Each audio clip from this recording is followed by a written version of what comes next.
Checking, test. And I guess that means we're going to start. We're live. Only another thing.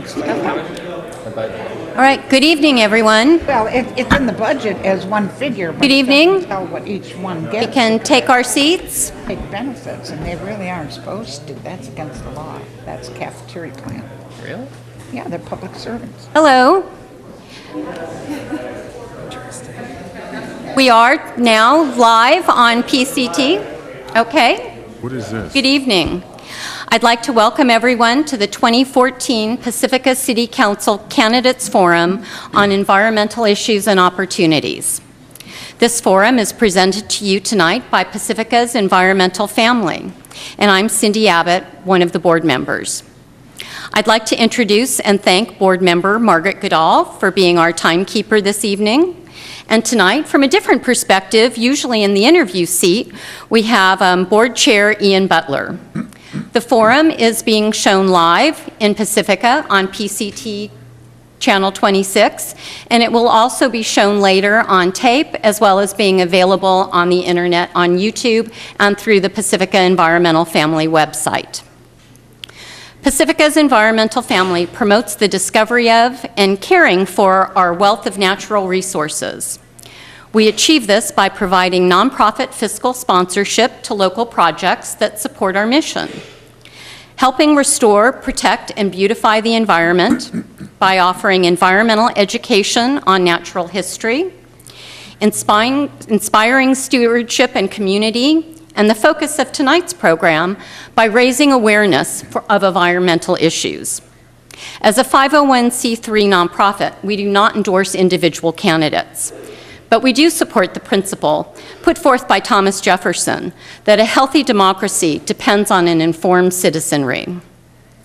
Though a small city with a population of less than 40,000, Pacifica faces some of the most critical issues of our time, from addressing sea level rise and coastal erosion, transportation challenges, to our historical debate on the type of community we envision and what level of growth and development does or doesn't fit with that vision. Prior to this evening's forum, all candidates received and completed a survey covering a diverse range of environmental topics, including climate change, sea level rise and coastal erosion, Pacifica's general plan update and local coastal land use plan, transportation, litter and resource conservation, and trails and open space. Local community organizations and individuals suggested the questions that were winnowed down by the PEF board. We greatly appreciate everyone's input into that process. And we'd also like to thank the candidates for the additional time that they took to complete the survey. Printed copies of the consolidated responses to the survey are available at the back of the room. These will also be available for viewing at home or later with a document that will be posted on Pacifica's Environmental Family website. The forum this evening will include 3-minute introductory statements from each candidate in attendance, an open question and answer period with 2 minutes each to respond, and 3-minute closing remarks. Question cards and pencils are available in the back of the room, and from PEF board members, Board President Marge Davis and past President Roy Ernst. If Marge and Roy could raise their hands, and you'll see them circulating and bringing around pencils and question cards and picking them up from you. As a reminder, the focus of this evening's forum is on environmental issues and opportunities, and we request that remarks and questions center on that perspective. The candidates are seated on the dais will be making their remarks based on a random drawing of names conducted last evening. 2 candidates are unable to attend tonight. Eric Rushames is attending a scheduled meeting of the Pacifica School District Board of Trustees, on which he is currently serving. And Victor Spano had a personal loss earlier this week and is attending the memorial for a longtime friend.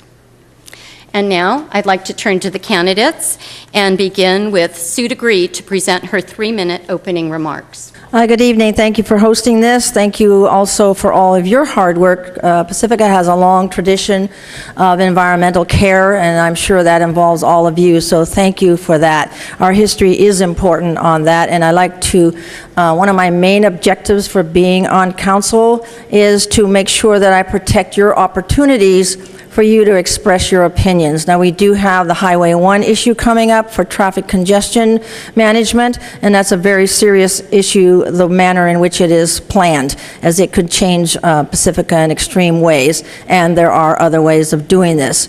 The other thing is the general plan, which includes the local coastal plan, and I'm sure all of you know about those things. But those are extremely important documents that will carve our future, and I want to continue to make sure that you have as much opportunity to weigh in on that as possible. I have always said, and I continue since I first started running, you can go on smartvoter.org and kind of track it. I've always said our budget and our finances are extremely important, and that our environment is our economy, and by that I did include history and the cultural arts. But I still feel that way, and that I think we're on a great time now, as the recession is leaving, to actually plan ways to enable our environment, our ocean and hills and trails and creeks, let's not forget those, as well as our history and culture, to combine those things with our other small businesses and to really help Pacifica become a destination that it already is in many ways, that we can enhance it to help our revenue.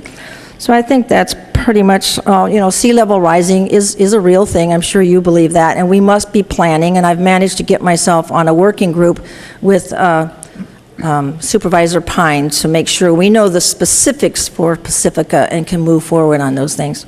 Thank you. John? Hi, I'm John Keener. I was a PhD research biochemist, a small businessman, and a medical writer, but I'm now retired. And my wife and I moved to Lindemar 7 years ago. We were attracted to all the open space and beautiful coastline that is Pacifica. I've made opposition to the widening of Highway 1 the centerpiece of my campaign, and that's because the Caltrans plan won't work to reduce congestion. At either end of the project, 3 lanes are going to have to merge down to 2, causing bottlenecks and traffic jams. To add 1 lane in each direction, they're going to make the highway wider than an 8-lane freeway. And commuting will be a nightmare during construction. To me, this is a waste of taxpayer money. I'd like to see the council vote no on the project and instead request funding for projects that we really need, like alternatives to widening Highway 1 and repaving our streets. Another major issue in this campaign is city finances. We're facing a $2.5 to $3.5 million shortfall for balancing next year's budget. I don't expect new tax measures to pass to alleviate this shortfall, based on the fact that the last 3 were defeated at the ballot box. So the city will probably have to reduce spending. I will hold budget forums so that we know where the money is coming from and where it's going to, and so that the public is involved in proposing reductions, if needed. It is important that the process be open and transparent with citizen participation. Google my website or Facebook page for more detail on these and other issues. Thank you. Mike? Well, first of all, I'd like to thank everybody that is watching, the environmental family for putting this on, and I guess we're very fortunate to have this many people in the audience because the Giants won last night, so I'm glad to hear that. All right, I see the arms going up. So that's great. As you know, I'm one of the members on the current council running for re-election. I've been in Pacifica for about 30 years, active in many, many different organizations, mostly youth-oriented, given my prior service in the school board. But I am also proud of what Pacifica has done during the 2 years I've been on council. We have voted to complete the trail and buying the Colt property, or at least getting the option on that. Then I'm also serving at the county level on the Congestion Management Committee, or Commission, which will allow us to know when different funding opportunities are available for different types of grants. Like in Highway 1, that money cannot be used for paving the streets. When it was on the ballot, it was specifically mentioned widening of Highway 1, and it cannot be moved to develop the streets or pave the streets. So that is a concern we have, is our infrastructure, and that's something I've given several speeches on about town, several presentations about the infrastructure needs of Pacifica, and that's one of the things I would really try to focus on as we move forward if I was reelected. Matt. Thanks. Hi, everyone. My name is Matt Doherty. I am new to City Council, but not new to government. I was born and raised in Pacifica, went to school locally. I played on the baseball team, Troop 74 Eagle Scout. So I have a lot of history here that I'd like to help learn with all of us because I'm new to this process of how a city operates. This whole process, all the forums, all the different question and answers have been really educating for me. And I'd like to just thank PEF and all of you for coming out and sharing your knowledge with all of us and me. A few things about me that I guess you should know before you vote is, I guess, what I'm all about. The very first thing is a fiscally sustainable budget. I think we can all agree that that's important to us and Pacifica's long-term future. The other thing is I'm sorry, I'll get into that. But financials and efficient spending. So I displayed all of my campaign finances on my website and all my total donation amount, so you can see all of that. I'm very transparent in that way and hope that you can see that and what I'm spending my money on is efficient spending, and I like to just further a conversation of open forums and talking about things instead of just talking to certain groups.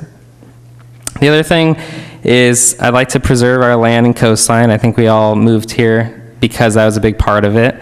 And I think we all need to take part of better conservation efforts, whether it be in water or energy, which are two of the easiest things that we can do right now. The other thing is I'd like to help our businesses, existing ones, and in the spaces that are not condemned, but just have no businesses right now, make sure that those are able to be properties up for rent and to bring liveliness into our community. I'd also like to fix our infrastructure, a little bit what John said about our streets. I've also started a street log on my website so you could see some streets that need fixing on a little map of Pacifica, and you could add your own. And other experience I have in regards to open forums and managing budgets come from student government at Sonoma State University, where I attended school. I double majored in business and communications and studied finance, and hopefully I can be a good asset to and a unique perspective to our city council. Thanks. Therese. My name is Teresa Dyer. Thank you for coming out tonight. I'm a 53-year resident of Pacifica. I spent 18 years at the school district as a cafeteria manager and 18 years as a self-employed travel agent. So you can say I lived and worked in Pacifica most of my life, plus the fact that I make mostly all of the city council meetings, and outside of the two incumbents here, I don't see anybody else attending them. I also attend the county meetings. I've attended the charter review meetings, and I was a senior peer counselor for the county along with a prison minister, and I was appointed to the 2011-12 grand jury. So I pretty much know how to investigate, and I'm a good negotiator because I got collective bargaining for the classified when I was an employee there. And I'd like to improve Pacifica, or save Pacifica at this point, because we're a $4 million deficit. And I have the creative ways in which I'd like to do that. And one would be, I'd like to resurrect the assisted living complex that failed, but all the plans were already approved. And I'd like to develop the quarry into a sports center or a convention center because we are so close to San Francisco and the airport. We have more ideal location than the Half Moon Bay, and they have a Ritz-Carlton that's helping them with their revenue. And in the meantime, I'd like to contact the owners to see if we could use some of that land for other activities. And so these are just some of my plans, but I have many more. I think we should have, besides the Fog Fest, we should have monthly events, whether they're a musical, some type of entertainment, use the Terra Nova Theater for higher entertainment, bring in entertainment. Maybe we can get Rob Schneider to help us with that. And so, Antique Roadshow, I worked on that, so I'd like to bring the Antique Roadshow in here with a lot of antique shops that are suffering because their sales are on eBay now. Thank you very much. Thank you so much for those opening remarks. As a reminder to those that are here, we are welcoming and taking question cards. You'll see white cards, or Marge and Roy are passing them around in the back. As you have questions, please do fill them out. Let them get them to Marge and Roy, and they'll bring them up. The first question, though, which is a combination of things that came from the survey responses. A city's general plan guides long-range development. It provides direction and articulates the vision for the future. Critical environmental areas in the plan include hillside and coastal development, scenic routes, land use, transportation, open space, and conservation. From the introduction to the City of Pacifica's draft general plan update, the plan draws its ideas from residents, business owners, elected officials, and city staff, and translates these ideas into a set of policies and actions for present and future generations. While available online on the city website and in print form at the library, the draft general plan, draft environmental impact report, and coastal land use plans are a massive set of documents and requires more than a ream of paper to print. If you're elected to the City Council, how do you personally plan on developing an understanding of what is in these documents? And how do you envision sharing the key points of these documents with the public and gathering additional community input? Sue? All right, it is a massive document, and we did have some time ago 2 public forums which were very well attended. We saw people that we hadn't seen before in each one. They were great. Problem happened with the cutbacks and economy dipping, that those meetings did not continue on a more comfortable basis. So now it seems far removed.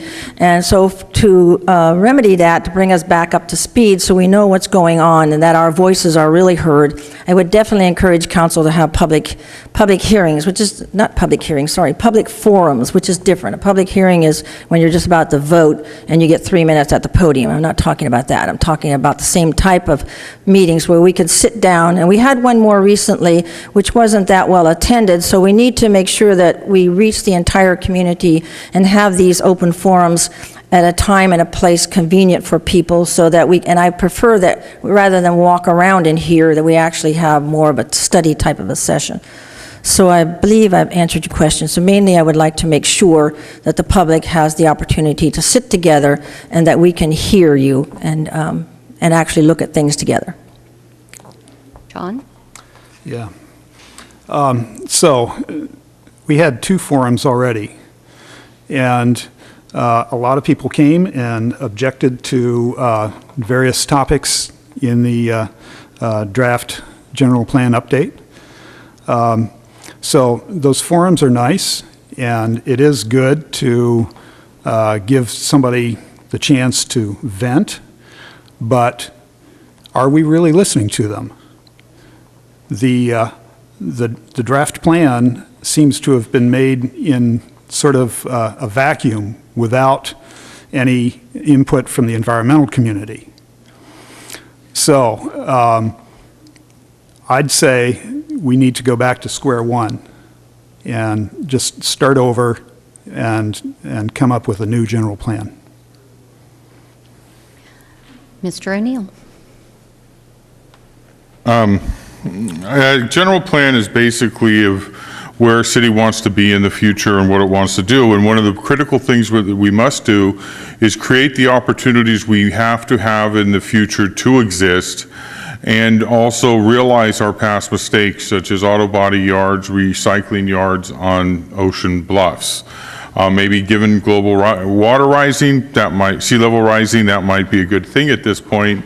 But I think for over most of our 50 years, most people would say that probably was a poor choice. I would not favor going back to start from the very beginning. One, it would cost a whole bunch of money. I have no idea how much, but it would cost a whole bunch of money. And we've already got, I think, at least 4 or 5 years into this process. And we've had more than 2 public hearings. We have had other public hearings that I know I attended. One I know was at IBL school. So I don't think it would be prudent for us to go back and to rehash. We need to look at the future. In the future, when the final draft is done, I would take and be sure that we do have public hearings. I would prefer informal study sessions where people are not limited to 3 minutes. Maybe just do section by section of the city, North Sharp Park, West Sharp Park, East Sharp Park, Fairmont, the different sections, so that we can kind of have a focus in the group. I know there was one gentleman at the SAMCAR very first forum that was quite upset about his specific property, and to be honest with you, I didn't know. I knew the property and what he was talking about, but I didn't know that was an issue. So it would be important to hear from the individuals, but I would definitely not want to start from square one for economic as well as just moving on.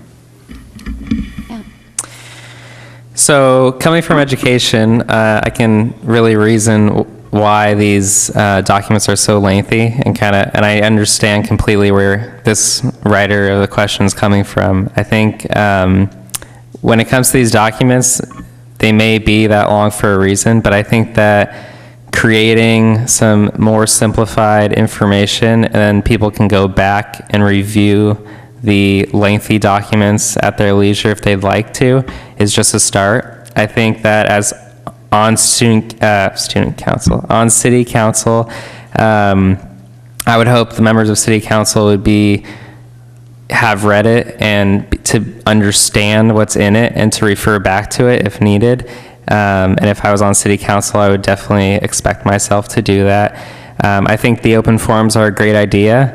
I think that once the open forums happen, though, the people that attend these forums need to be stewards of the information themselves and share the information with one another. So unless we share the information out, it's only 5 people that know the body of the document complete inside and out. So I think that creating some simplified information, making sure to host those open forums and create teams of people that really understand the information, especially if we're not going to change it, trying to reduce the fluff inside there and making it a living document that could be reviewed and changed over time.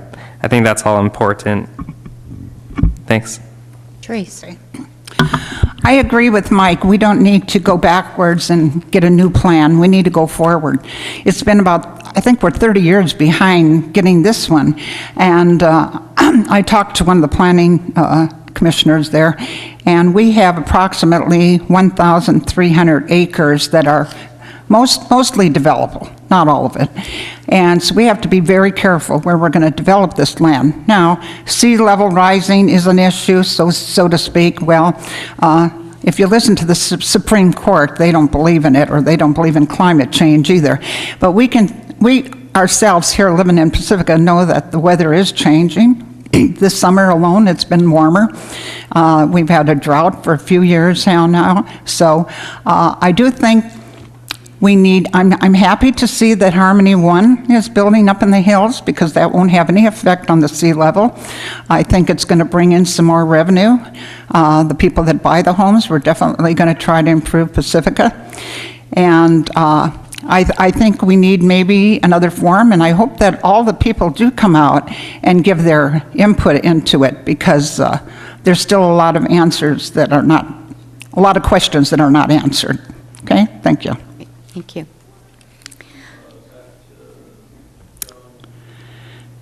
Okay. Question here, and I'm going to read this straight from the card. Fact 1. Caltrans has summarily rejected all alternatives to the highway widening. Fact 2, the Metropolitan Transportation Committee offers free traffic analysis programs using traffic engineers with partnered cities.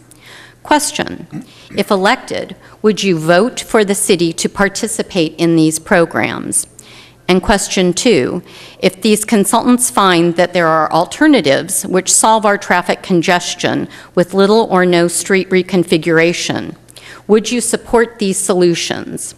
Please keep in mind that these are yes or no questions, but feel free to expand on your answers. And I'd like to start with John. Okay. What was the first question again? I'm sorry. Okay, we'll put our glasses back on there. Thank you, John. If elected, would you vote for the city to participate in these programs, which included potentially the MTC's free traffic analysis programs and looking Yes. at alternatives? Yes. Okay. And the second one? And the second question is, if these consultants find that there are alternatives which solve our traffic congestion with little or no reconfiguration, would you support those solutions? Yes. Okay. Would you like to expand? No. Okay. Mike? I don't know about anybody else, but I'm hearing a voice in the background up here. I don't know. Oh, okay. Okay, so in answer to question 1, vote for the MTC, I would be happy to vote for that because I do think this is a major project that will affect Pacifica in the future. I do know when I have spoken to Caltrans, I've worked my way up to the Undersecretary of Transportation, that that they will not consider any alternatives until litigation is finished. So I guess once the judge rules, I think in November or December she has to rule, I guess that Caltrans will look at those alternatives. The second of if they come up with alternatives, will I be willing to do the alternatives? Okay, I would be willing to consider any of the alternatives if they're viable, but from my other previous years, the school option is basically not a viable option. Okay, so I would say that I would definitely consider them, but I would look to see how they fit in with Pacifica as a whole, because a lot of them could be cookie cutter suggestions. We've already had, I know one candidate or council members keeps talking about timing the signals. We've had 2 or 3 companies out there that says that will not work. So I feel if you keep saying the same thing over and over again, doesn't make it true.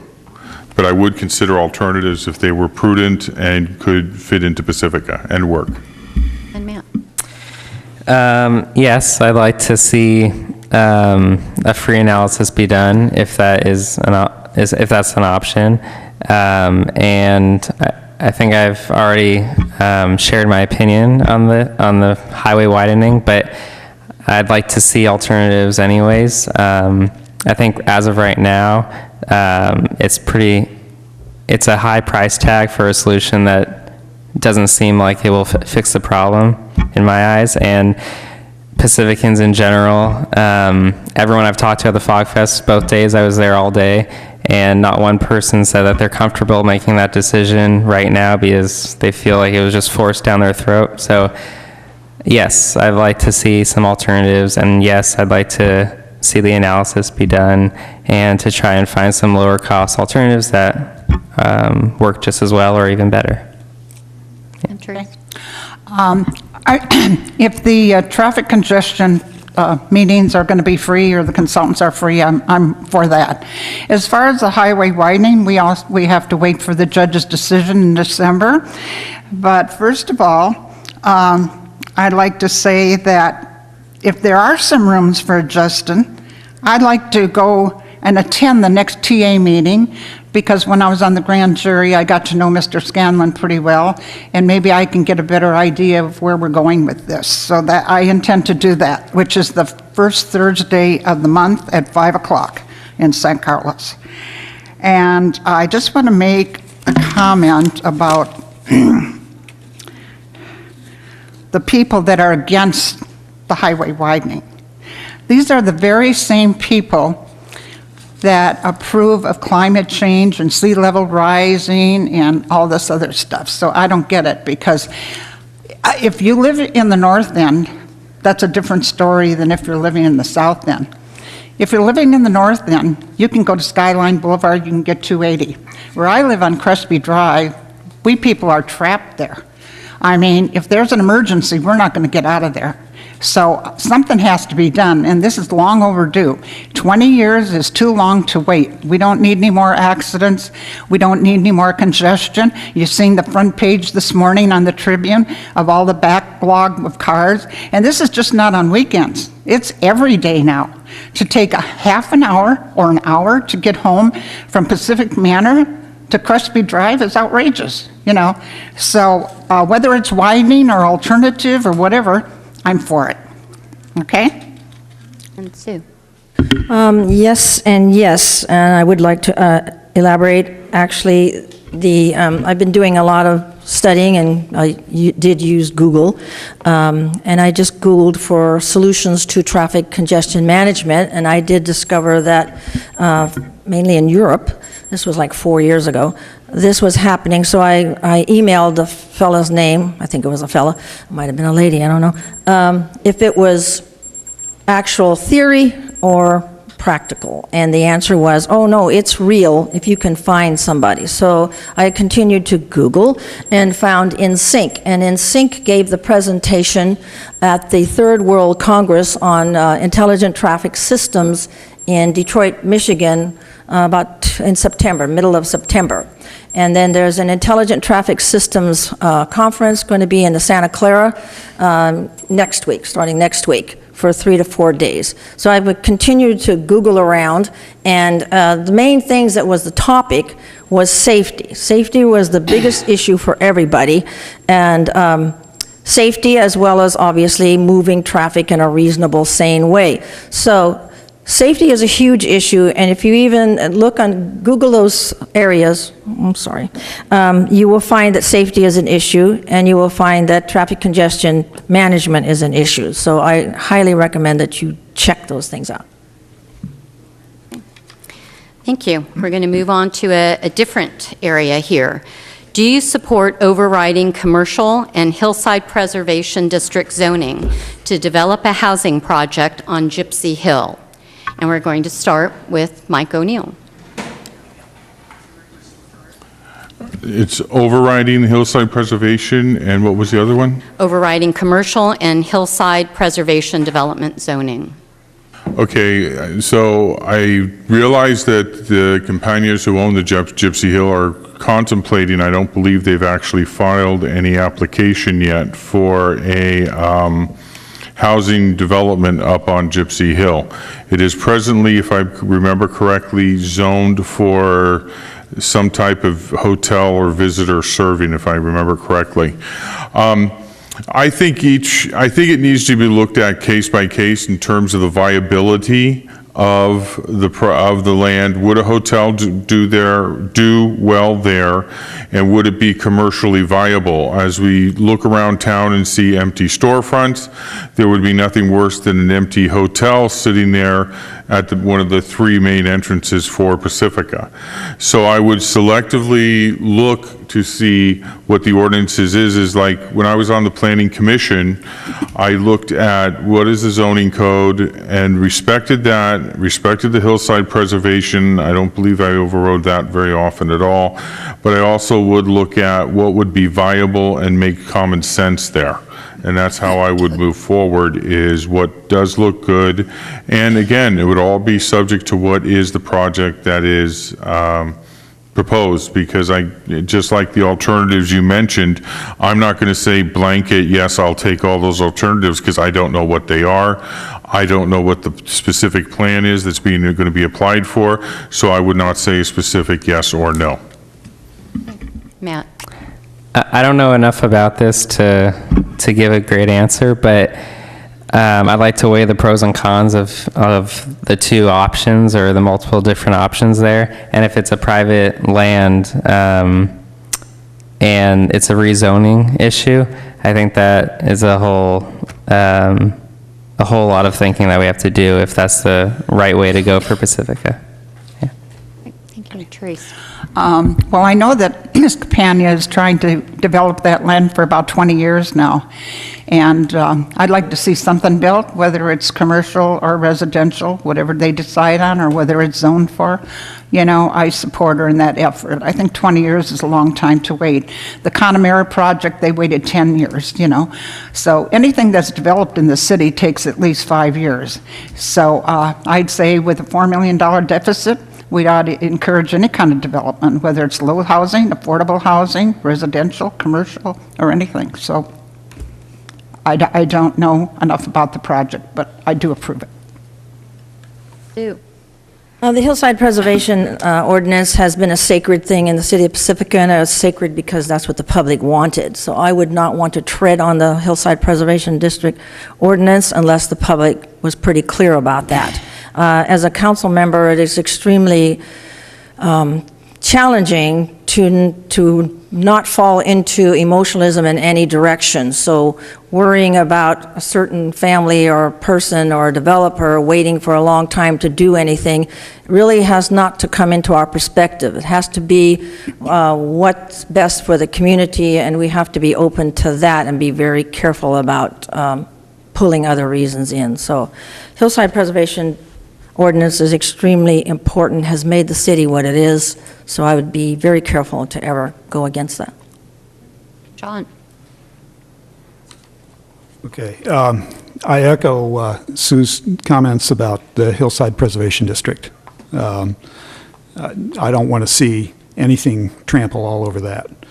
The project itself is on a piece of land that is steep, and it's zoned commercial, and the owners are requesting a change to some sort of residential, low-density residential.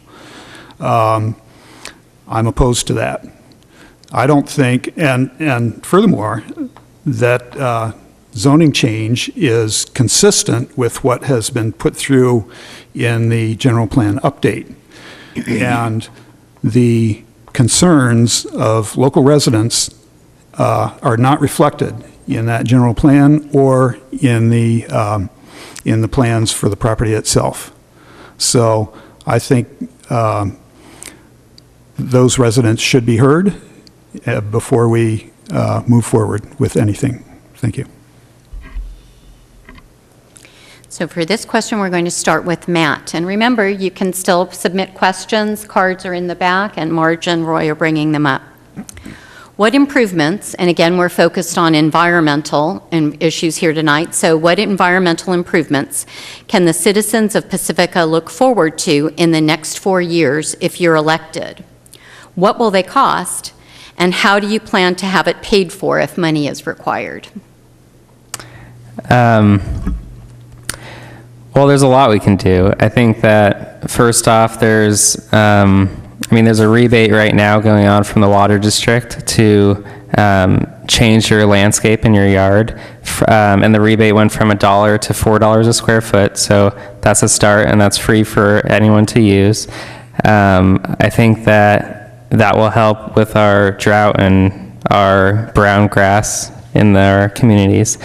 I think water conservation at home can also be better educated or better displayed to the residents, and we can educate them a little bit better. I think that's very low cost.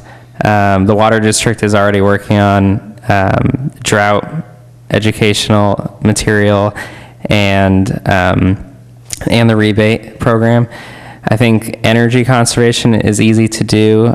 Someone in the court where I live has been putting up solar panels, and I applaud them for doing that. And I think that that's a low-cost alternative that pays itself off over time. I think looking into especially city properties and making them at least utilize the reclaimed water that we produce, and maybe even gaining some revenue from the grade A sludge that we produce and the reclaimed water. I think there's a lot we can do, especially on the coast, and we could be a leader in conservation in the Bay Area. And Trace? Yeah. Well, I myself am already conserving water. I have my house updated regarding installation and low toilet blow devices and shower heads and everything else. So I'm the lowest tier on the water department, so I think I'm doing my share. If everybody else would kind of conserve with us, I think it'd be great. But then if we conserve too much, then the water department is not going to make any revenue, so that's another problem, you know. But there's a lot that can be done. I've already had my yard into rock and cactuses and so forth like that. So I don't know. Everybody does their own individual things. But I don't think people should be forced to the point where they can't afford it. Like if someday that we're forced to have solar paneling or anything else before we sell our homes, where we would lose probably $4,000 profit or something. I mean, we're already forced to do the unilateral sewers, so, you know, we have to take it step by step. Okay. And Sue, what improvements, environmental improvements, can the citizens of Pacifica, same question, look forward to if you're reelected? What will it cost, and how would you pay for it if money is required? Well, one of the most important things, I think, and one of the reasons I'm running again, is to make sure that what we have had stays strong. And as I said before, it's extremely important that the public have the right to know what's going on at all time and have the opportunities for discussion and to weigh in on everything. So it's going to come down to that general plan and the local coastal plan, which is coming up in the next few months. It's going to come down to the highway. And the mentioning of timing of lights, for example, that's really passé as the plans that were started in the 80s for traffic congestion management. It isn't timing of lights. I keep saying that, so if you Google what I told you before, you'll see it's much more than that. If you want to use a word, it's not even synchronization. It's more than that. So our Hillside Preservation District, again, that's all part of the general plan type of thing and the zoning issues. We have to be really vigilant, and one voice or two voices on council isn't going to do it for you. It's going to be public pressure. So very intelligent community here. You need to be on the watch. The Open Space Committee and the documents from the task force, I would like to make sure that I keep an eye on that and make sure that those are viable, and that the Economic Development Committee also, which has an idea of in Pacifica, is working along together, and that merger will be a way we pay for things besides the usual grant type of things. Ron. Okay, I see two major environmental issues coming up in the next several years. The first is the widening of Highway 1. It's a huge project, and it'll define the southern portion of our city. It'll cost $55 million, and, you know, I say, if I'm on council, I will vote against it. So that'll be $55 million saved. Now, we'll have to spend some of that on alternatives, and we don't know what they'll be yet. The second is more of a global issue. Well, it is a global issue, and that's climate change. And as it relates to us locally, the major issue is reduction of greenhouse gases. And the major contributor to greenhouse gases is transportation. Not surprising, considering that we're a bedroom community. So I would like to see a great improvement in mass transit, and that means an improvement in Samtrans. And we should have regular buses during commuting hours, express buses from the major shopping centers to the Coma or the Daly City BART stations. That's it. Okay. Mike. Okay. In the congestion management meeting we just had last month, The county is actually becoming quite active to help cities meet some of the aggressive goals we have under the California Climate Action Plan, et cetera. One of the programs that's going to come out, and that is going to be free to everybody in the county, is basically shop for solar. You put in some certain data, your address, how many kilowatts you use, and it will spit out all the vendors that can give, and their prices that they can give you for solar power. I think, and let's see, we're also, one thing we have to remember is that Pacifica is already pretty close to or higher than the solar goals in Pacifica, because some of this funding and programs through congestion management are going to be run through water districts, school districts, et cetera. One of the things I think we could use to maybe try to defeat two birds with one stone is some sort of permeable pavement. The recent repaving over Lindemar was a grant that was done, before we could change anything, but any further pavings we do, I would like to look at permeable pavement. I don't know exactly for sure, but I would guess that would help part of our problem in needing new sewer laterals. Wouldn't solve it, but it would at least would help mitigate some of it.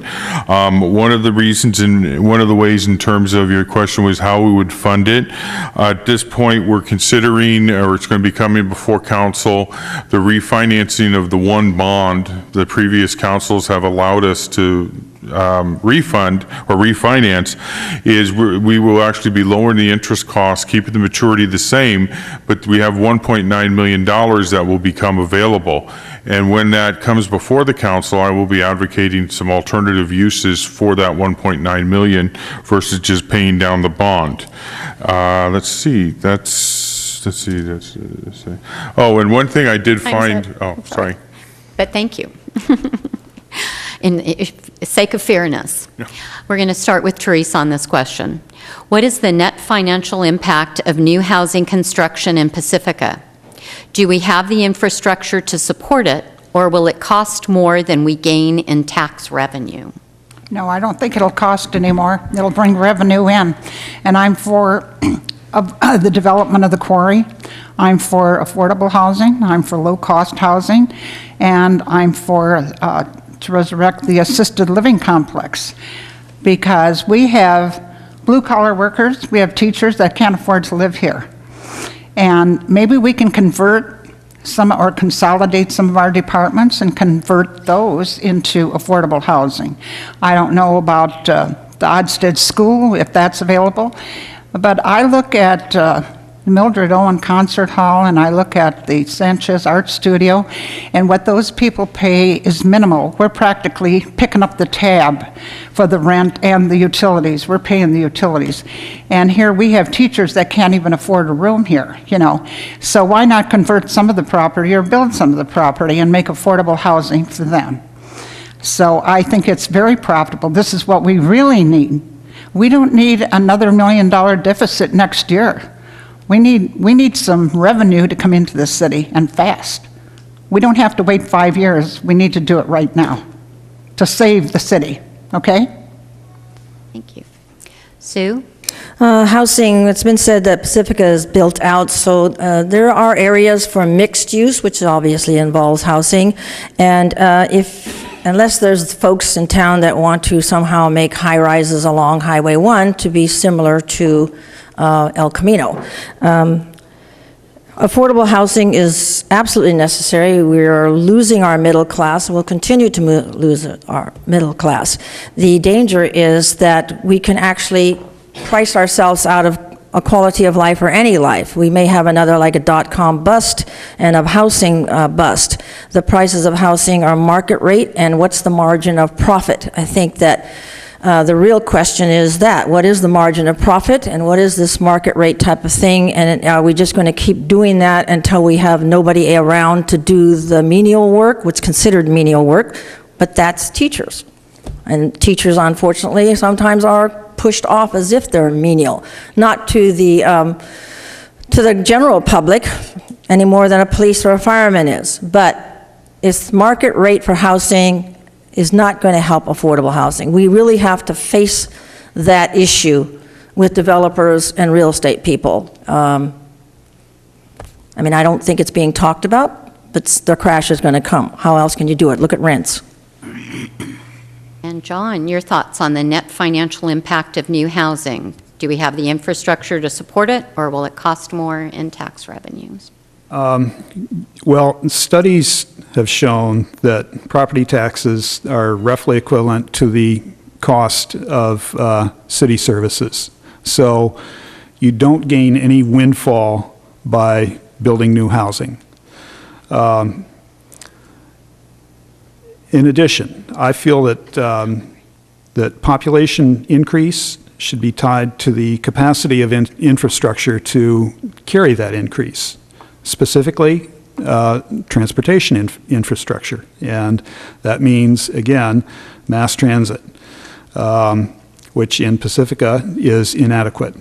So if we want to have smart housing, building up instead of out, we've got to first establish bus services from Pacifica to where the jobs are, over the hill and up in San Francisco. Right. Mr. O'Neill. Okay, the question is on the net impact of building houses to the city. I think, for the most part, I seem to remember that the capacity at the sewer treatment plant can handle some growth, okay? But I do think we do have to have infrastructure. If we do have an increase in housing, it would have to be mixed use, would be the most efficient, because a higher density will get us the extra transportation and public transit that Mr. Keener's asking for. Because if they've tried different bus routes right now, and the most successful one they have is the one currently, the Samtrans ridership has gone up over 12% with the Flex bus. So the experiment is a success both here and in San Carlos, and will probably be copied further. But in the housing, new housing tends to pay for itself the first few years, but because of Prop 13, it then does go down quite a bit. But the advantage of having mixed-use projects with our higher density and workforce housing, those are people that will spend money in the town versus the $4.3 million houses where the people can or may not spend the money here in town. But the lower income people will tend to spend their money and not be, the Mitt Romneys or 1%. Matt? Hi. So what is the net impact of housing, right? That was the question? The net impact of housing, and will it cost more than we'll bring in the net gain in property taxes? Okay, so knowing that our property taxes are a great sum of our budget, increasing the housing by a little won't do much, but it will increase our budget. So knowing that, I'd like to increase the access to our city, and that can mean a lot of things, but most of what I want is to have the people that live and work in Pacifica able to stay here. I also want to share our community, so if more people want to live here, I think that they should be able to, and should be able to afford that privilege. I think that increasing the density doesn't have to mean to build new houses. It could also just mean to rent out the ones we have, the empty things there. And it could also mean to encourage people to rent out those open spaces in their houses. I think we can also utilize the vacant spots that are in between houses and in between businesses, the vacant land that isn't really open space, but it's just empty lots that make our communities look bad to the outside world that's traveling through. So I think I'd like to utilize that space, and if that could be a house or if that could be a mixed-use property, I'd love to help new business come to Pacifica and create this sort of energy that we need to survive in the future. I like to, basically what it comes down to is access and to keep it affordable for the people that want to live here. And the thing with increasing property is it does drive rents down, but then it's just going to drive rents back up over time. So I like to do it smart, whichever way we go. We'll start this question with Sue. For the near term, the City of Pacifica will continue to face financial challenges. Over the past several years, these challenges have resulted in staffing cuts and the inability to fund community projects and improvements. Important initiatives such as moving forward with the implementation of the recently approved Climate Action Plan, suggestions for exploring increased transit and alternate forms of transportation, and even enforcing ordinances such as the no smoking ban on our beaches and litter laws requires people power. As a city council member, how would you plan to move forward these initiatives and enforcement? How can staff resources be made available to address these issues, or are there potential opportunities for collaboration and participation by local community groups and individuals? Well, partnership with locals, the energetic Pacificans, and as a community, we're extremely wonderful volunteers. There's energy and expertise. Certainly partnering with them in as best the way we can is one way to go. We have already cut as much as we can possibly cut. The police chief, the prior police chief, and myself, and whatever meeting it was close to when he retired, we were talking about the potential dissolution of this city with a great concern.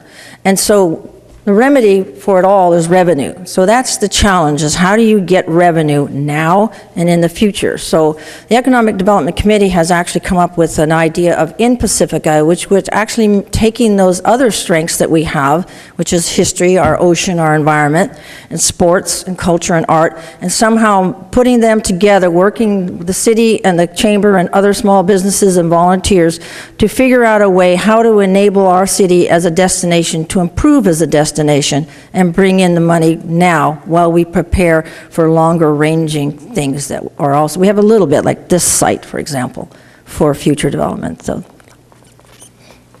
And John?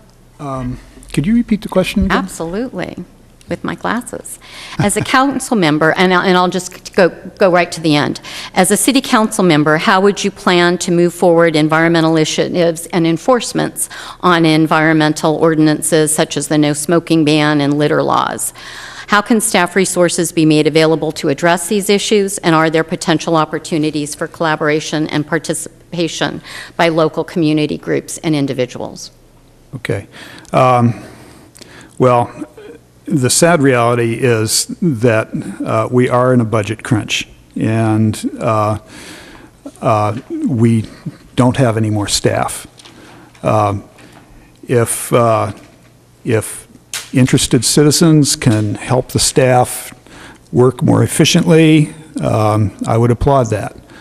But I think we're going to have to tighten our belts and just get by for a couple of years. And for example, the Climate Action Plan called for a dedicated city staff person or a half a person or whatever. And it's just difficult to see where the money's going to come from, considering our budget crisis. But having said that, I'm going to hold budget forums. And if in those budget forums, people say, we want enforcement of these environmental laws and maybe, less recreation or whatever, then that's what we'll do. Mike? Okay, government is basically a service industry, service business. 85% of our budget is personnel costs. In regards to the cigarettes, smoking the cigarettes on the beaches, with the paid parking at Lindemar Beach, and it's, if my recollection is correct, it is turning a slight profit at this point. We do have 2 rangers on the beach to enforce the rules and regulations for the snowy plover fence, as well as litters and bonfires, etc. We also have, and the staff has come together, and for Ian's Secret Waterfall, we have installed garbage collectors there to collect the styrofoam, which oddly enough, most of it was from Daly City, but we've also done that. So the city is looking at ways to to do it better, more efficiently, with less staff. In terms of cutting budget, I mean, 96% of PBNR is paid for by grants, so there's not a lot of cuts there. And police is at its minimum, fire is at its minimum, and we now have a code enforcement officer that we're renting from a company.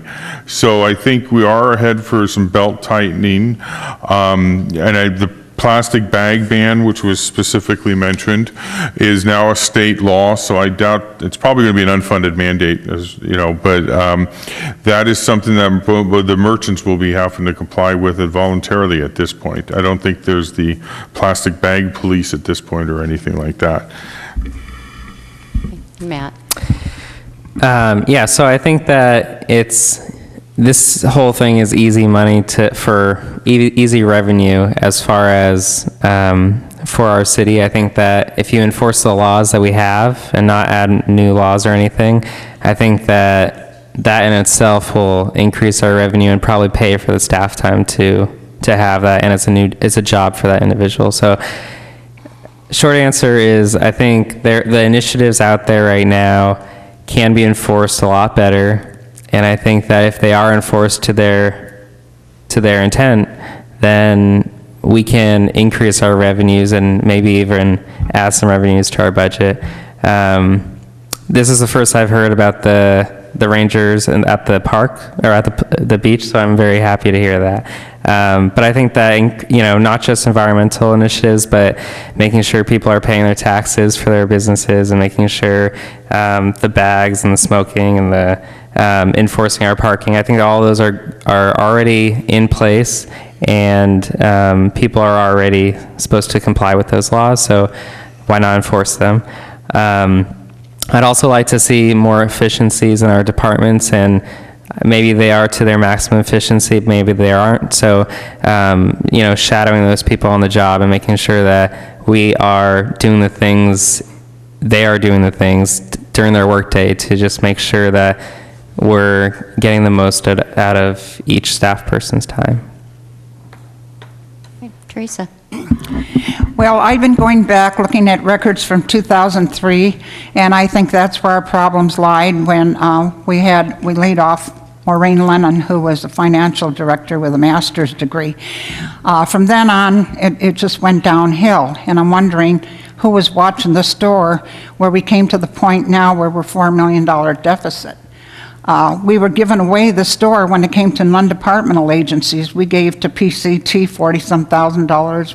We gave to a lot more than what we're giving now. We gave $40,000 to the Chamber of Commerce. Those are just two instances.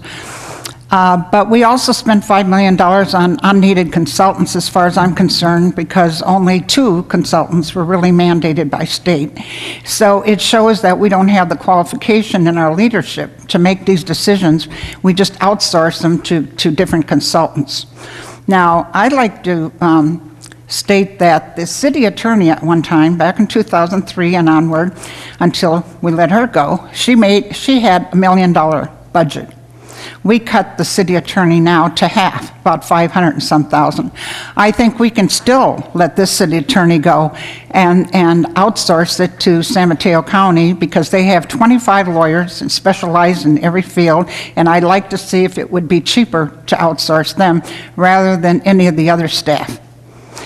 But there's a lot of waste, and I just don't understand why nobody was watching this. Why we got a new city manager that discovered they were stealing from Peter to pay Paul, so to speak.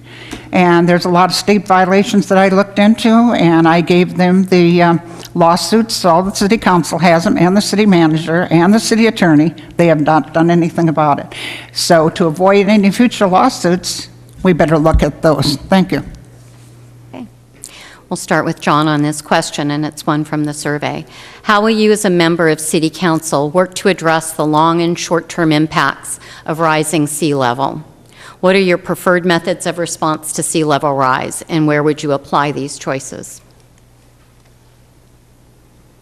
Okay, well, the potential problems with sea level rise, there's the problem of just high waves overtopping the seawall, like right outside here. There's the problem of rising water tables in low-lying areas, like in Lindemar. And so there are different problems depending on where you're located. I would consider zoning to ensure that new buildings in affected areas will be designed with sea level rise in mind. And so, for instance, the Beach Boulevard project, I would like to see that with mostly or all underground parking or parking on the ground floor, which it apparently has on most of it.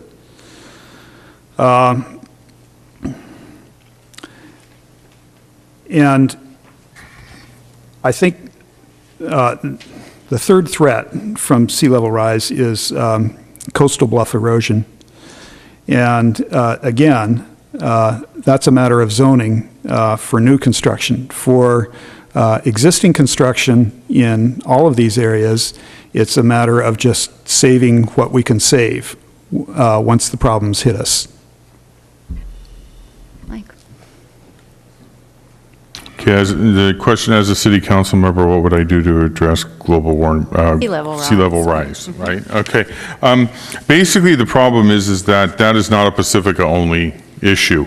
It will require a regional solution. I know one of the solutions that is being proposed from congestion management is that they will take and have one ballot proposition on, I think it's all 9 Bay Area counties, to assess a tax on every property owner to start mitigating some of the issues in the Bay. Because 65% of the economy of San Mateo County is east of Highway 101. So Google, Facebook, and all that will be underwater. The one issue that is affecting us and which will require a regional approach is up in Marin County. There's a sand mining outfit that the silt comes down from Sacramento River and deposits it there. The Bay Area Conservation and Development Commission has just granted a new permit to this company that's been mining the silt. When this silt is mined, it changes the currents to where it washes up right here in Lindemar Beach. So I would make sure that we have outreach and representation to see that Pacifica gets its fair share, because if that other one passes, which I would support, we're going to be paying. But it is a regional approach. San Francisco, I know, just came out with a master plan for the Great Highway, planning for the Great Highway to be gone by, I think it's 2050. So they just came out with their plan, and we would have to look at that and see, is there something we can do to model after that? Matt? Yeah, it's scary. I mean, I was just looking at pictures of Pacifica and San Francisco Airport underwater. I mean, it is a terrible thing, sea level rise, and it's an unfortunate thing that has come. So I think that knowing it and passing some effective legislation that can really make some change to help in the situation would be helpful. I think I actually just watched a nice TED Talk today about it, a sea level rise, and what cities around the world are doing to improve. Some of the things that don't seem like the greatest solution is putting up these big walls or harming the wildlife in the process. But I think that we can definitely do some things to not prevent it, but mitigate the damage from sea level rise and natural disasters that are associated with that. And Trace? Well, David Pine, one of the county supervisors, did a presentation on sea level rising. I have the whole packet here in case anybody wants to look at it. And it really is more of a regional thing, because all his information here that he gave us did not apply to Pacifica at all. It applied to Highway 101 and the Bay area, the Bay, not the ocean, although we will probably have some of that too. And I think we are doing some armoring around Esplanade there, somewhere along the line. But I don't think we should be taxed for somebody else's region, you know. I'd like to look more into that, because this is the first time I've heard of that. that a tax is going to be on the ballot? Yeah, I'd like to look into that. Thank you. Sue. Yes, long and short regarding sea level, that's very important. Yes, regional is important, but Pacifica has to be specific. There are specific things. We're so close. On a very nice sunny day last week, I could see the water going over the wall just south of here, north of here.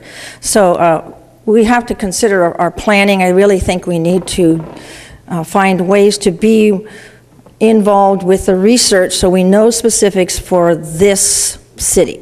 And when I was at Dave Pye said I was on the working committee with Supervisor Pine, and that was one of the things that I said, and also Josh from North County Water was there and said the same thing. Our request is for specific research specific to Pacifica. And as we know from other things, we can get lost in the shuffle. Public transportation is one of them. So we have this property, we want to get something out of this. We're going to need to know, how do you plan construction that will withstand the potential of water creeping in as the years go by? So I would say people, our freshwater outlets, anything that would impact our creeks and our fresh water in any way, the highway, have to worry about our highway, and we have this development that we want to be able to get some revenue from. We really need to be very in on this with even much more gusto than we're doing. Okay. This question was originally written for Sue based on I believe, mentioned in her opening remarks, but I'm casting it out to all of you, and we'll start with Matt. If we want to make Pacifica a destination town, and certainly we have a number of wonderful natural assets and resources here, how would you accomplish this? I think a good start to it is to make sure we partner with the Chamber of Commerce, which we are doing right now, and they are helping us bring in people from all over the world that enjoy the beach and wildlife like us, like we do. I think another part of it is to bring in new businesses in like I said, the vacant spots that are in between our houses and our buildings along Palmetto right over here. I think that bringing in new businesses and making it an easy process for them to start a business in Pacifica is a great way to help the situation, because once they come, and once more foot traffic comes in, businesses see the value of coming here, and that builds us our community and a vibrant community.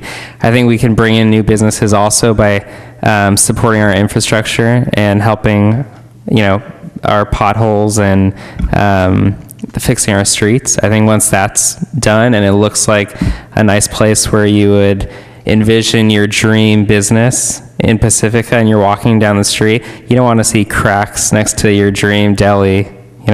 So I think that making sure the community is safe and livable and looks nice, bringing in the new businesses in those spots that we already have that are just vacant, and making sure that we can increase foot traffic that way. I think that would be a great help to our local community, shopping local, and also help to our neighboring cities that want our expertise and the specialties that we can provide for them. Teresa. Well, like I said before, we have a better location than Half Moon Bay because we're 15 miles from the airport and 15 miles to San Francisco. I'd like to see the Chamber of Commerce work with the San Francisco Convention Center and bring some of that business here. With the parking as bad as it is in San Francisco, if we could utilize maybe have a convention center at least to start with. Maybe the other things could come later. But if we built a convention center now where we could have all different kind of sports, hockey, ice skating, wrestling, all different kind of things, just that one thing alone would bring business into Pacifica. Even if Pacifica would negotiate part of the land to build that center, I think that would be a start. I'd like to see that happen more than spend $500 and some thousand on a trail going to a county park. The county should be paying for their own expenses. That's the way I feel. Thank you. Sue, making Pacifica a destination town. Right. Well, we already are a destination because people know that the ocean is a place to come. We witnessed that over the weekend. But what we haven't gotten together with is getting all of us to work together, the sports, the history, the culture, the arts, the music, the small businesses, to work together. For example, to have things in Pacifica, now that is on the move already, not something as big as the Fog Fest, but something that would be advertised elsewhere where people would come. The hotels tell us their low time is midweek, so we should obviously center some time on the midweek so that the hotels at least would be getting, they have the higher taxes that would help us a lot. We have hiking, biking, and that we have one bicycle store now instead of two. We could have a bicycle store in the north end and the south end for people that can manage to ride a bicycle one direction and get too tired and leave it at the other end. A clothing store that caters to hiking or surfing. The surfing people already get it. They already have their types of things. But learning from them and catering to the other types of sports, I think long run, a conference center would be good. For this site, the public wanted a public Pacifica Ocean Discovery Center with a conference center there. I think that type of a thing, long range, and the economists said if you built it, they would come in good times and in bad. And I think we need to be remembering good times and in bad. So. John. Pacifica's major industry, if you want to call it that, is tourism. People come here to enjoy the same things that we all moved here for, and that's the beaches and the coastline and the hills and the cool climate. So first, we need to preserve our environment in order to make this a destination city or keep it a destination city, whatever it is. I support increased hotel capacity and more restaurants along the waterfront, for example, along Beach Boulevard, and possibly some zoning changes along Beach Boulevard. I've taken a number of suggestions as I've been knocking on doors around town. People have suggested, well, there's various groups that, and it seems like each person has a pet group that we should maybe partner with the Chamber of Commerce or somebody else to promote that group when they come to Pacifica and encourage them to stay in our hotels and eat in our restaurants. So that's it. Mike. Okay, basically the question was how to make Pacifica a destination city. First of all, I just recently attended the League of Cities conference, and one of the things I found most interesting there was that we can, at no charge, register with the California Film Commission, send in some stuff and pictures, what we have in town, etc., for location scouts to actually find Pacifica and what is here. And when I clicked on our thing there at for Pacifica, the name I found there was Tim Molinari, which I think some of the people here would remember Tim. He must have left 15 years ago. But but I do know there was 2 weeks of filming in Half Moon Bay, and they dropped $800,000 in the economy of Half Moon Bay. I have been a liaison with the Convention and Visitors Bureau for filming in the schools, and we've had at least 15 different photo shoots here in the schools. If we could get a TV show, feature-length movie here, we've had 5 films filmed here in Pacifica, it would become a notoriety. Recently at the Success Seminar up at Skyline College, there's a list there of 101 things to do in San Mateo County, and Pacifica was probably a good 25% of that. I also, when I went to the League of Cities, discovered an award-winning program in the city of Fontana that combines mutual marketing for all the arts groups in town, as well as a salsa night every Thursday night. Salsa is the food. Well, that food, yeah. Anyhow, which looked like, why reinvent the wheel? If somebody else is doing it and we can copy it, hey, I'm not proud, I'll do that. I know South City just had a kite flying contest, and they had 600 people come and fly a kite. And I was just approached by somebody to try to help them organize a half marathon that was registered for the Boston, one of the qualifiers for the Boston Marathon, and they had like 150 racers there. So there's many, many opportunities. We just have to kind of get our act together. And Trace, this one will be starting with you. We've touched a little bit about housing and the impact here in Pacifica. People, of course, are a key element of our environment. In 2013, during the biennial homeless count, 150 people were determined to be homeless in Pacifica. As a city council member, how would you address this issue? Well, I think I've already addressed it by bringing low housing and affordable housing in here. You know, I think St. Peter's Church was trying to put some affordable housing in there at one time. I don't know what happened to that. But we have vacant lots here, and we have some city property. Why not invest in them? We have 3 senior centers here, you know, for seniors, so we should have something for low-income people. Okay? Great. Sue?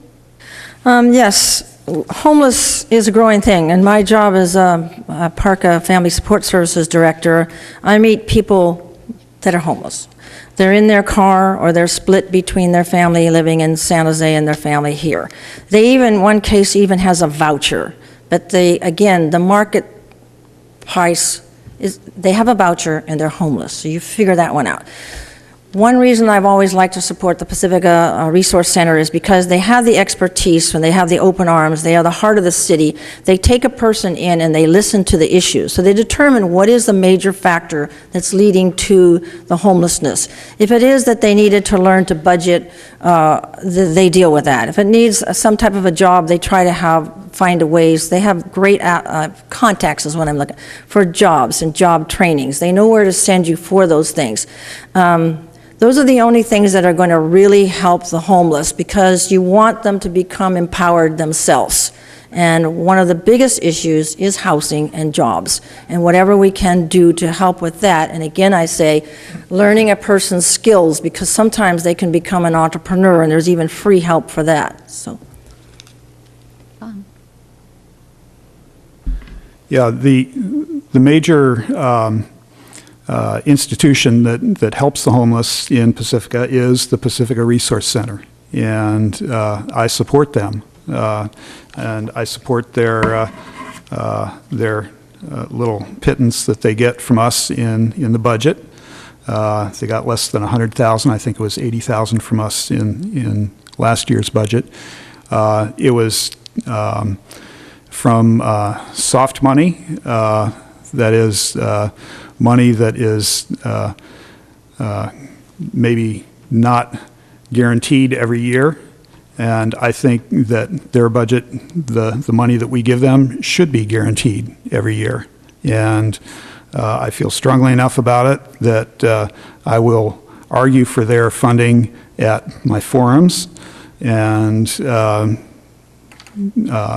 maybe argue for reductions in somebody else's funding if that's necessary. Mike? Unfortunately, homelessness is merely a symptom of a problem, okay? My brother's a meth addict. He's homeless. He's up in downtown San Francisco somewhere. And some people just don't want to be in a house, but there's another issue, another problem that needs to be dealt with. And I think you can't just shove them in a box on a vacant lot. You can't just build them this and expect them to come. You need to offer them the mental services, the health services, and a reason to try to reach them want to climb out of the hole they're in.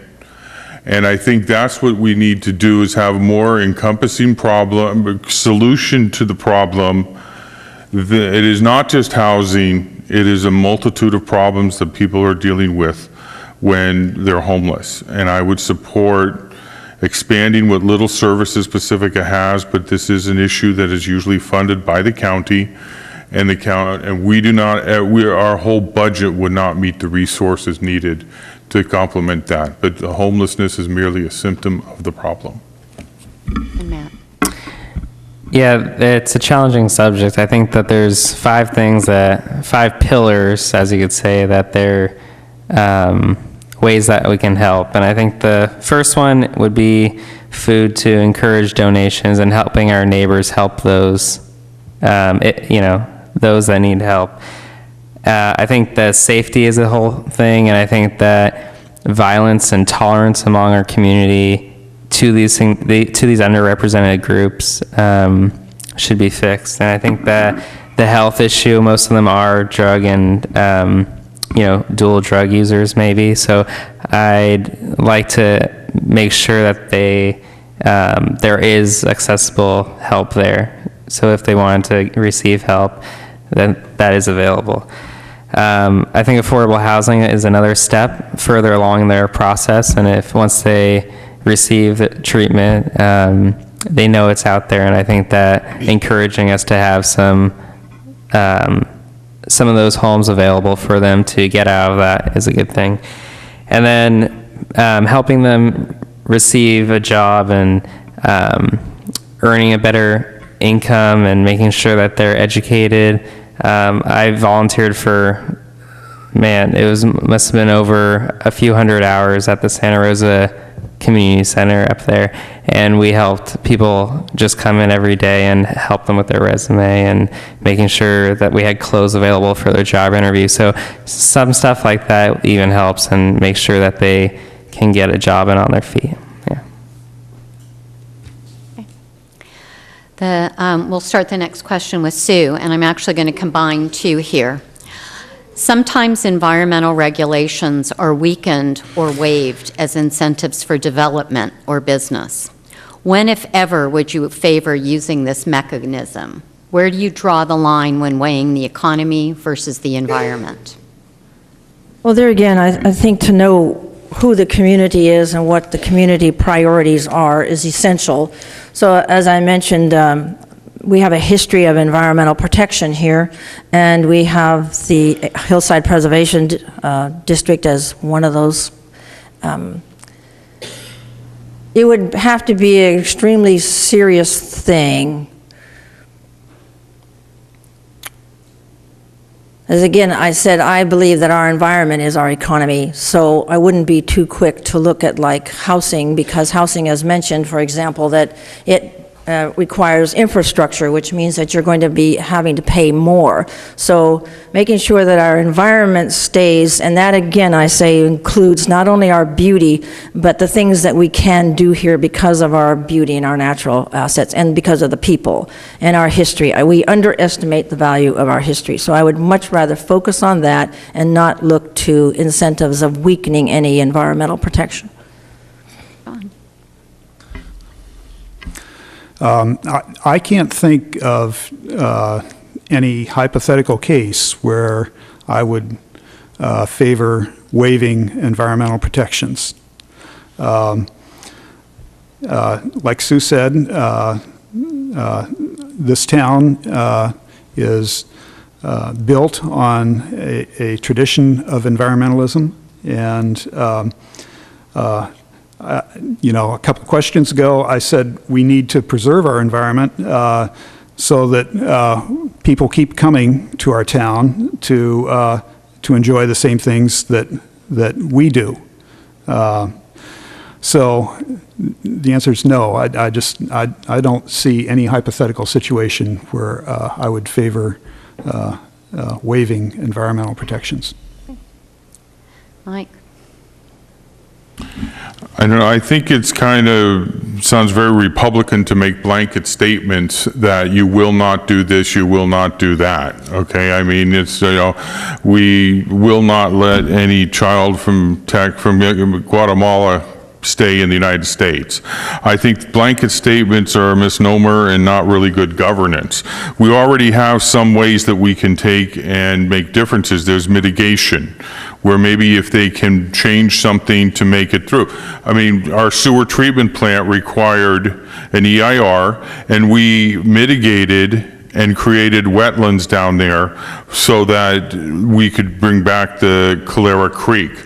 There's also transfer density, where if someone buys some open space and they want a higher density on another parcel, we can transfer the density over there and we preserve some more open space. Okay, despite the challenger on the end's comments of the 500,000, all this council did was complete a coastal trail through Pacifica.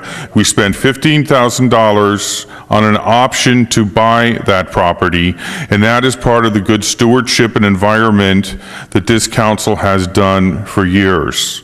Harmony One was approved with the blessings of some of the biggest environmental names in town.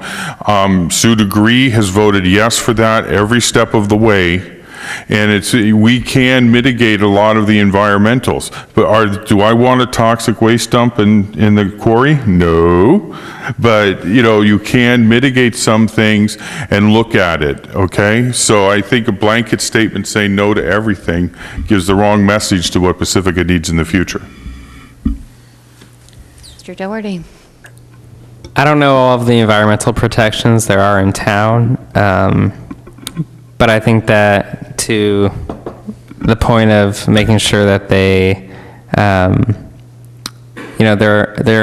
a law for a reason. So I think that making sure that they're upheld is good. I think that sometimes if there were development in that region, it does actually help the environment over time. And I know I was there for the presentation of the wastewater, and I know that creating the wetlands was actually beneficial for the environment there and furthering it for the future. So I think that it's a case-by-case scenario, and I think that we would hope that the environmental protections were in place, but if it were to come down to something that may actually help the environment, that's another option.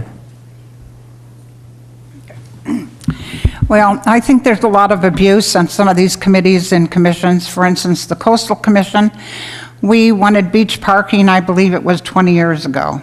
So finally we got it. So what was the reason for not getting it sooner? I just think that, if our environment is our economy, why don't we get funding for a desalination plant? That'll help. Hiking, biking, swimming, skiing, all that. That isn't going to bring us any money, but a desalination plant would. This is going to be our last question before we move to our wrap-ups. Name one underutilized environmental feature in Pacifica. What action would you encourage or undertake to improve its use? Start with John. The thing that springs to mind is something that's sort of personal for me. I'm a hiker. And so I think, given our focus on the coastline and the beaches, which is great, the one feature that is underutilized is hiking up in the hills and in San Pedro Park and along Sweeney Ridge and so on. And what I would like to see is on the city website, maps of all the trails in town, just for people to download. As it is now, you go and try and download a map and you get transferred to the Chamber of Commerce website that doesn't really have any maps. So I think that would be a step forward, a small one, but a step forward. Mr. O'Neill. I would think that one of the most underutilized things is, because I've actually only been in there a couple times because it's usually locked, and I'm sure that's because of funding and docents, et cetera, is the San Pedro Park's nature center there. There's ones there, there's the animals that are, native to the area on display. There's displays on the environment. There's all this stuff here that I think it's basically for field trips, and it's not open that much at all. I think the Adobe is actually opened more than that visitor center. I also think it would be nice, I know when my daughters were young, my wife camped out in Pedro Valley Park with the Girl Scouts, and I think that would be nice if we could do a couple just for the small community groups, for the kids to get to know the sounds of the people, the natural sounds of Pacifica in Pedro Valley Park. We're all hearing about the coyotes. I have a raccoon that visits almost every night on my roof. you know, and I see his paw prints on my garbage. And so I think the Pedro Valley Visitor Center is probably the most underutilized environmental thing in Pacifica. Yeah, I would say the most underutilized, in my opinion, would be the hills with, you know, behind all of our houses along Sweeney Ridge, above Oceana High School. I think that all of those are, I mean, people walk them all the time, and you can see that there's just like this dead path of weeds that are used as a trail. So I think that making sure that those are, kept up, and to encourage people to walk safely within those, because people are going to walk through them anyways. I think that, and making sure that the trails are up to date and safe for walking in Pedro Park. I mean, I helped build some of those trails with the Boy Scouts, so I think that making sure there's the ability for safe walking and hiking in Pacifica, not just along the coast, but in the hills, would be nice. Teresa. Well, there's no doubt we live in one of the most beautiful areas there is, and we also have more parks than any San Mateo County. So 80% of our land now is either with GGNRA or the Public Land Trust. So we need to take care of that. I mean, I live on Crespi Drive, and my backyard faces Sweeney Ridge, and I love to look at the deer and everything, and no houses will ever be built there. But how are we going to get out of this $4 million deficit, which is going to increase year after year unless we get some kind of development? So that's the way I feel. Well, I think I mentioned as our underutilized environment we have a long coastline with complementary hills, which gives a lot of recreation. I still don't think that we do value it. We haven't figured out how to enable it to bring revenue to us. And the revenue will protect it so that it's going to need maintenance, it's going to need the vision that it is important. Longer term, this site here, especially with sea level rising coming, I would prefer if any kind of money or a developer would see fit that they would look again at the Pacifica Ocean Discovery Center idea, because our ocean isn't one for swimming, but it certainly is one for learning about ocean traditions. And things are going on out there. The whales are here at different times. The water is warmer. Things are happening. This could be a center as envisioned then for research, could also include the library. And as the finance people there said, people will come in good times and in bad times. So you have a constant income, and all of that income would help our entire city for all our natural environments. I don't think we have too much open space. I don't think we have too much beach. We just need to know how to put ourselves together and work together to make these things a destination that pays off, that will pay money here so we can maintain and keep things going. All right, we're now going to wrap up with our 3-minute concluding time for each candidate, and we're going to start with Mike O'Neill, and I would invite you, if you'd like to include what you indicated as the most important environmental issue in the survey that we completed. And Mike, you noted coastal erosion. Okay. Yeah, I think, obviously coastal erosion, sea level rise is probably one of the biggest challenges humanity is going to face in, our lifetime. And maybe even probably our children's lifetime. So it is something that we have to deal with, but again, it has to take a regional approach. It will need to be done with the assistance of other people, other entities, and planning by other entities that can be done. I did want to take an opportunity, though, that it keeps being referred to as this council has inherited the problems of other councils. This $4 million deficit is not a $4 million deficit. It is in the capital funds, not the operating budget. So I wanted to stress that there's been some misstatements said about that. Also, it's been there since 2003, and this council is the first one that has brought in a city manager and encouraged the city manager to research that and bring it forth to the public.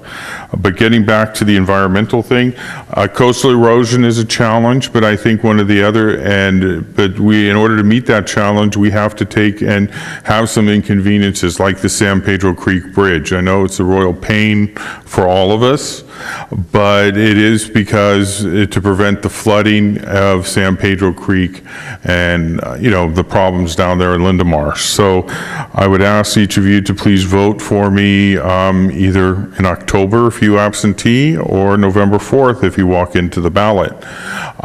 So thank you, and thank you all for having this forum and watching it. Matt, you noted conservation of resources is the key. Right. I think the short term, I think that's the easiest for us to do. Energy and water conservation, I think promoting education around how easy that is and making sure that there's rebates out there and making sure that we as residents can take advantage of those is key. And I think that truly is the easiest thing that we can do to reduce our greenhouse gases right now. I think the transportation thing is another thing in long term that we can plan for helping. Erosion is also a big one, but I think right now, especially in these next 4 years, we should focus on energy and water conservation. I think, I'm reading my notes, that's the consequence for having messy handwriting. I'd also like to thank everyone for coming, PEF for putting this on, and for using glasses up here. Ooh, except not right now. Glasses up here. But seriously, I think that there's a lot that can be done in Pacifica, and I'd like to be part of that in the future. I'm eager to learn. I'm pretty enthusiastic about learning all this stuff. I learned a lot tonight and wrote a lot of notes on stuff to look and refer to and to research afterwards. So I think I'm able to learn a lot more and add my financial experience to the council and make sure that we're in a good situation for the future. Thank you. Okay. And Teresa, you talked about greenhouse gases and the drought as your concerns. Yeah, I think the major issue we have right now is Highway 1. And I'd like to read something, a little paragraph about Highway 1 out of the 2014-15 budget. This is the budget. Highway 1 Improvement Fund imposes a fee on private developments to defray the cost of constructing traffic congestion relief improvements along Highway 1 from Westport Drive to the southern city limits. These improvements are necessary to handle the increase in traffic volume resulting from future building activity in the city. They include the widening and realignment of the highway, construction of necessary frontage roads, bicycle, pedestrian paths, and apprentices. So to me, that's the major environmental issue. I have a hybrid car, so I can stay in traffic for an hour. It won't bother me, but not everybody can afford a hybrid. So let's think of all the rest of the people that are stuck in traffic for an hour or more to get home. Okay? Thank you. And Sue, in your closing comments? And I believe I said it was Highway 1. Highway 1, right. So I do repeat, Highway 1 would change the character of Pacifica. It is based in 1983 or before. If you go on the California Department of Transportation website and you look at the report of January 2014, Caltrans director himself says that those are passé modes of doing things and that they're looking into and they use the terms, these are not my terms, smart transportation systems. So I encourage you to go on our own Caltrans, own Department of Transportation to look at these things. The first and foremost issue was safety. The second one was congestion management. The old-fashioned way, the one that's proposed now, could definitely jeopardize the environment and our economy. And as mentioned before, our environment is our economy. The environment and the economy go together. We are a tourist place, we are a destination, it is a value. And when we finally realize how to work together to get the sports and the culture and the history and the nature to all work together to get people to come, and again, midweek, according to the hotels, is what they need, and have shops that cater to those sports and recreational things, and dogs. And dogs are a big thing, clothing for dogs and doggy biscuits and all those things. Working together, that's quicker now ongoing type of income that doesn't take all our eggs in one basket, doesn't put one part of the city in jeopardy while the other part does really well. Long term, we do have city properties and there are private properties such as the quarry. City property, as I said, because of sea level rising, maybe it is a good time, maybe developers now would be willing to look at something here that would incorporate a resource center and a Pacific Ocean Discovery place where families can come and people can come and students can come and add the library to it. Then that would free up, we would have other city properties for a hotel conference center, which we also need, or maybe, you know, wherever. So those are the things I think that your voice is most important, and that's what I want to stand for most of all, is providing you opportunities for discussion, not just to stand at the podium and be heard for 3 minutes. So that's a very big thing for me, and I do think the general plan and Highway 1 are huge issues that you want to be involved in. Thank you. And John, you also stated Highway 1. Yeah, and I'll get to that in a minute. Financially, I see Pacifica as being in survival mode for the next 4 years. It looks like we won't have any money available for new programs. In fact, it's going to be a challenge just to balance the budget and to keep the government functioning. Perhaps more importantly, the city must work to regain the trust of voters, and this process will take years. Most voters don't have time to get the details on every issue, but when they do, we must listen to them. Openness is important. The city government hasn't been operating in an open manner for a long time, and it has to change. My budget forums would be a part of that. Now I'm going to get to Highway 1. Regarding widening the highway, the Pacificans for Highway 1 Alternatives, or PH1A for short, and the Sierra Club have endorsed me because I've spoken out clearly that I'm against Caltrans' plan since I started this campaign in June. The Environmental Impact Report has 2 preferred alternatives, wide and wider. Caltrans has chosen wider. If we're going to have a modified plan or a new plan for the highway, Council must first vote to refuse funding from the County Transportation Board for the current plan. Then we can have public input and a plan that actually fits with what Pacifica needs. Obviously, if elected, I would vote no on the widening and instead request funding for alternatives to widening Highway 1 and for other projects that the city desperately needs, like repaving our streets. So I think my approach is level-headed, and I think it's right for Pacifica. If you agree with me that widening Highway 1 is a bad plan and a waste of our money, then vote for me, John Keener. I'd like to thank all of the candidates for their time this evening and spending the evening with us, as well as everybody who's attended and provided questions and input into the night. PEF is a group of environmentally aware Pacificans founded in the late 1980s. We were formally incorporated as a 501c3 volunteer-run nonprofit organization in 1998. PEF serves as the fiscal sponsor of local community projects including the Pacifica Beach Coalition, Pacificans for a Scenic Coast, Pacifica Gardens, Pacifica Shorebird Alliance, and Valimar Conservators. We extend our nonprofit status to carefully screen projects so that they can raise funds for their important work through grants, fundraisers, and private donations. Our fiscally sponsored projects can then focus on supporting Pacifica's environment without being burdened with the additional oversight of managing a nonprofit. If you have an environmental project or idea that you would like to engage with Pacifica's environmental family on, we encourage and welcome you to talk to us afterwards tonight or reach out to us via our website. 2 upcoming events that our projects are going to be putting on include Share the Shore with the Snowy Plover, an educational event with snowy plover biologist Carlton Eister and our own Margaret Goodall, who has done an excellent job timing this evening. That event is Friday, October 10th, 7 p.m. at the Sharp Park Library. And then Pacifica Gardens Halloween Party fundraiser will be held Saturday, October 25th 5:30 to 9 o'clock up at Sam's Castle. To wrap up, I'd like to share a quote from anthropologist Jane Goodall. "You cannot get through a single day without having an impact on the world around you. What you do makes a difference, and you have to decide what kind of difference you want to make." Remember that you can make a difference. Vote by mail or in person on November 4th. Thank you.